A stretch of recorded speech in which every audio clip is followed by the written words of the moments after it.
Hey, Skylar here from the Mint Change You Can Wear. Today what I want to talk about is where do I find all my coins for making coin rings. There are quite a few different ways of buying coins in bulk, individually, and where you get them. So I'm going to go over a few of the places that I get them. The first type of coins I want to talk about are the non-silver ones, or the spendable United States currency. Where I started off getting most of that is at the banks. So very few banks actually carry half dollars in rolls.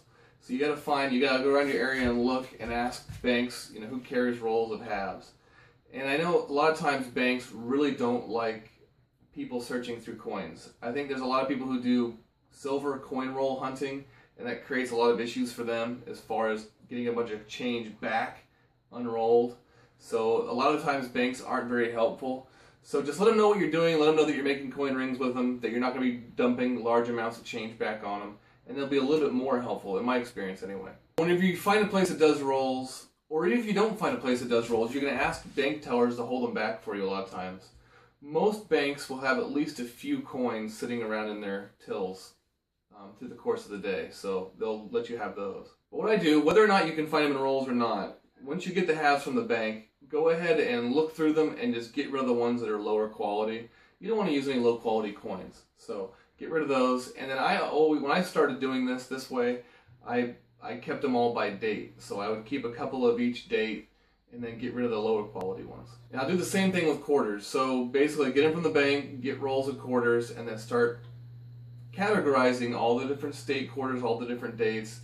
Get rid of the ones that are lower quality and keep the higher quality ones. When it comes to storing your quarters or half dollars, especially the non-silver ones, I keep them all by date. I keep them by roll by date, so I always have rolls of these coins. And the way I take care of it is I get these boxes from coin shops. And the cool thing about these is they're really usually pretty cheap. Sometimes they'll even get used ones for like $1 or $2, maybe $3. And they have these little dividers inside that can hold all these quarter rolls that you get also from coin shops. So you can take out rolls. They're easy to categorize. When you're looking for a specific date, you can find it quickly and easily, and it's really inexpensive. Usually these tubes cost you, under 50 cents, and so it's really cheap, really easy way of storing a lot of coins in a very small area. And I have them all the way from, this is a 2002 through 2011, so it's mostly state quarters, part quarters. I also have another box of them from 65 up to 2002, and I have another box from 2012 to now. And it's just way easy to find what I'm looking for. And I can keep large amounts of coins in very small spaces. They have also these boxes for half dollars too, so you can work half dollars the exact same way. So non-silver halves and quarters are pretty easy. Also, presidential dollars, Sacagawea dollars, those are really easy to get. A lot of times banks will have uncirculated rolls of like single presidents. So you can always ask for those. And a lot of times you can get mixed rolls of dollars. So you'll get Sacagawea dollars, presidential dollars, you'll get some Susan B. Anthony dollars mixed in there. Those are always kind of fun. And another thing banks tend to have on hand a lot of times, if you just ask them, is they'll have a couple Ike dollars hanging around. So that's always a fun dollar to practice with. If you're getting into Morgan dollars, you can start with Ikes. Another place you could find non-silver coins, a lot of times uncirculated condition, are coin shops. Really what you need to do is take a good look around your area and figure out what coin shops are there and see what they specialize in. A lot of coin shops will specialize and have great deals on certain things and be really extremely expensive in other things. And a lot of times coin shops don't even like to mess with non-silver stuff. So call around, better yet go in if you can, and check these places out and see if there's anything that's useful to you there. And another thing when we're dealing with non-precious metals, so you have foreign coins that a lot of them are made of copper nickel or just copper or bronze or all kinds of things.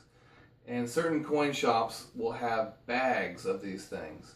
I know there's a coin shop I have down here in my local area that sells them for like 15 cents a piece. And you have this gigantic, huge, big, heavy bag you can go through. And there's all kinds of really neat stuff in there for foreign coins. And the way I get non-silver US coins now, basically, is I buy them all uncirculated through eBay. If you're going to make really high quality rings, you really need high quality coins. So on eBay you'll have people who break up mint sets and things like that, and these are brand new coins cut right out of a mint set, and You can buy them by the roll. I've seen them anywhere from like $17 for a roll up to, geez, really expensive, you know. And it depends on the date too. Some dates are more rare than others. You can also buy single coins on eBay too, but the problem with that is you're going to pay a lot because of the shipping.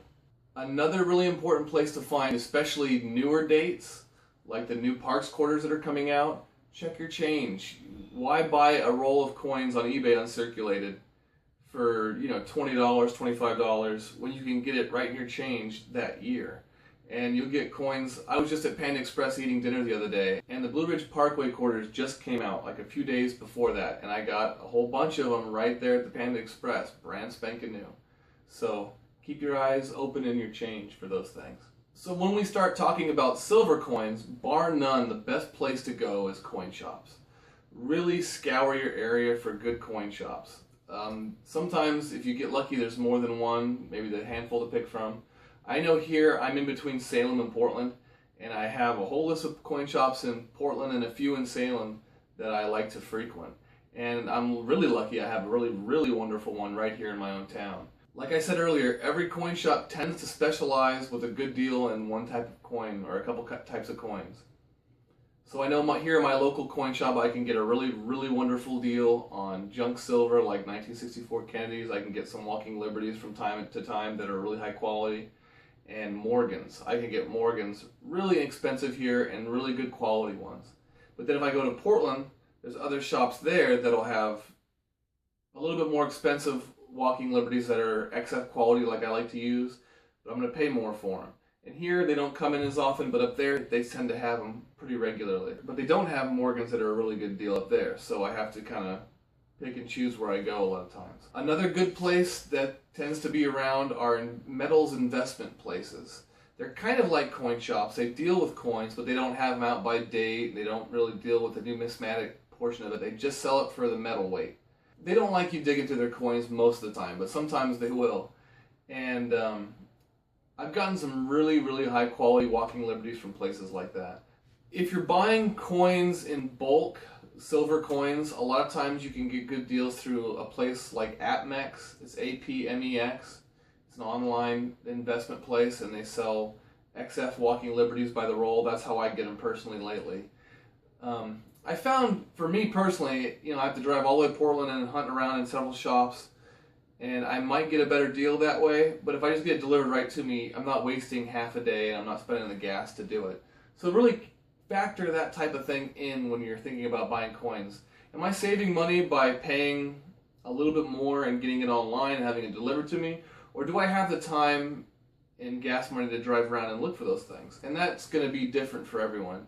And I know for me a lot of times when people are ordering special dates, especially early dates, what I do is I'll order them through eBay. But when it comes to eBay and you're buying silver on eBay, check out the people's feedback. Check out how long they've been on eBay. Make sure that they're an established, good, reputable company that you're dealing with. So that's some of the ways I get my coins. So if this was helpful for you guys, please like and subscribe if you haven't subscribed yet. Also, check out my coin ring page, www.changeyoucanwear.net. And as always, guys, thank you for watching.